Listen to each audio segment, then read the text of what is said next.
Hey everyone, it's Shelby. I know I have been MIA for about 7 weeks, and many of you have been asking, where the heck are you? So I just wanted to do a little quick video and update where we've been the last 7 weeks. We went down to our best friend's oldest daughter's wedding in Mississippi. Ken and I drove down there, and then we went about 2 weeks early to kind of help out in any way that we could. And then the wedding itself kind of lasted 4 days of celebration. It was the most beautiful wedding ever. Oh my gosh. And then we stayed on a few days, and then we drove back home. We were home for just 2 days, and then we left for a family vacation. Not just our family, but a whole bunch of us. We all met up at Lake Ontario and vacationed up in that region. And then we went down to the St. Lawrence River and did some boating. And then some of the family came back and stayed with us here in Cooperstown. And then we had a couple cousins join us. And then we had, at the end of the week, 4 friends from California join us. So we've just been living it up. We've been playing really, really hard. And now we're back home. And this is the first day that we've had a empty house per se, and we need to get a lot of the chores that we've neglected this summer done. But first, I want to share with you a few highlights of our trip. One of them was Jackie had hosted the Bridal luncheon, and she had this lady come in and do one of those, I think it's called a grazing table. It's kind of like a charcuterie board on steroids, I guess. And it was such a great idea, such a wonderful hit. And I thought I wanted to share it with you guys because I think it could be easily replicated. You know, like if you're doing something like a luncheon like that on a budget, you could do it yourself for sure. And I really tried to get in there with the camera and like take some really detailed pictures. And I'm going to share it with you right now. It was amazing. Here's the grazing table, and they had hummus with romesco sauce on it, and they just had a bunch of different fruit and cheeses. There was some cold cut like prosciutto and salamis and crackers and grapes and olives, and you know, just a big variety of different things, and not too much of any one thing. She just had it on sitting on a piece of waxed paper, and it was just a really big hit. I think, don't quote me, but I think there was 5 flower girls, I think 7 junior bridesmaids, like a dozen bridesmaids. It was a big Catholic wedding, and the church was so beautiful. But at this bridal luncheon, they had the grazing table, and then they served mimosas to the older girls, and then just orange juice for the younger girls. And then they had a little cake with all the charms in it. It was just beautiful, just so simple, but upscale, you know what I mean? And I just wanted to share it with you guys because I thought it was just something that you guys might want to do on a budget, you know, if you had something like that, a baby shower, bridal shower, something like that. The grazing table was fantastic. All right, let's get on to the wedding.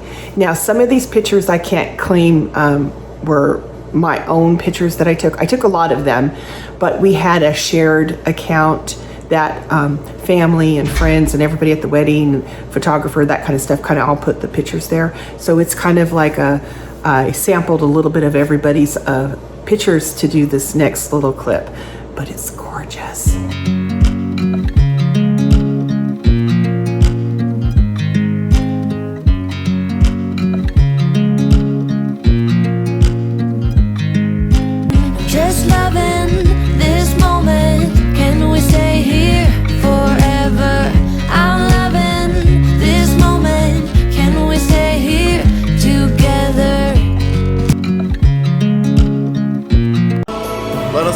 Pray to God the Father, through Christ our Lord, for this couple, his servants, that he lovingly accept them bless them, and make them one. To Catherine Marie Horton, Take you, Catherine Marie Horton, to be my wife. to be my wife.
Wasn't that a gorgeous wedding? Oh, perfection. So beautiful. Now, I want to share with you guys a little bit of our visit to the Niagara Falls area. And then I also have another clip showing you some of the Thousand Islands. There's like 1,800 and something islands along the St. Lawrence River. It's an area that is kind of near and dear to my heart. My grandparents had a farm where Fort Drum is currently located, and part of the agreement was the Corps of Engineers moved their home to one of those islands. So I have a lot of family ties to the area. It's just simply a gorgeous area. So I'm going to show you two clips. One is of the Niagara Falls, and the second is of the St. Lawrence Seaway. I hope you guys enjoyed them.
Life is a winding road, no telling where it goes. Driving through days and nights, won't stop for traffic lights. And I really wanna know if I'll ever figure out where the road goes. Even if I'm falling down, I will keep on searching for my highs. You can say I lost my mind, I will keep on holding my head high, even if the sky is falling down.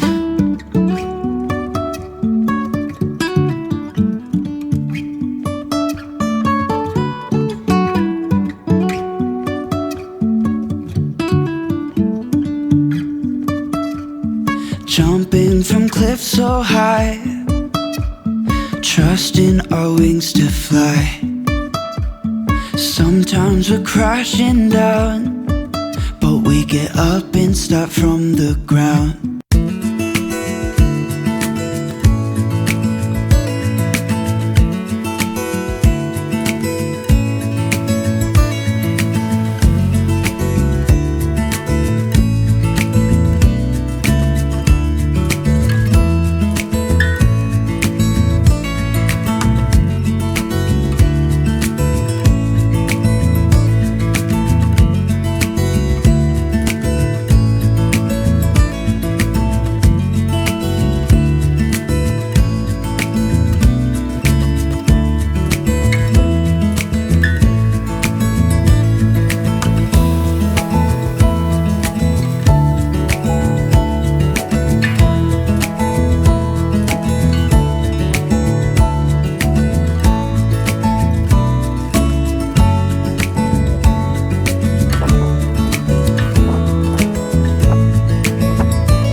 At the turn of the century, George Boldt, the proprietor of the world-famous Waldorf Astoria, started to build Boldt Castle on Hart Island as a tribute to his beloved wife, Louise. Tragedy struck in 1904 when Louise died suddenly, and he stopped the construction of the castle and never returned to Hart Island. It sat vacant for 73 years, and the Thousand Island Bridge Authority acquired the property in 1977. And since that time, they have spent millions of dollars restoring the castle, and it's now open to the public. You can take tours, and it's just such a beautiful place. You can take a picnic lunch. That's what we did, and sat there and just on one of the benches, and just, it was such a peaceful, beautiful island. The castle itself has been restored, most of the rooms. I think they have a few on the third floor that they're still restoring. But if you ever find yourself in the Thousand Islands near Alexandria Bay, Boldt Castle is definitely worth the time.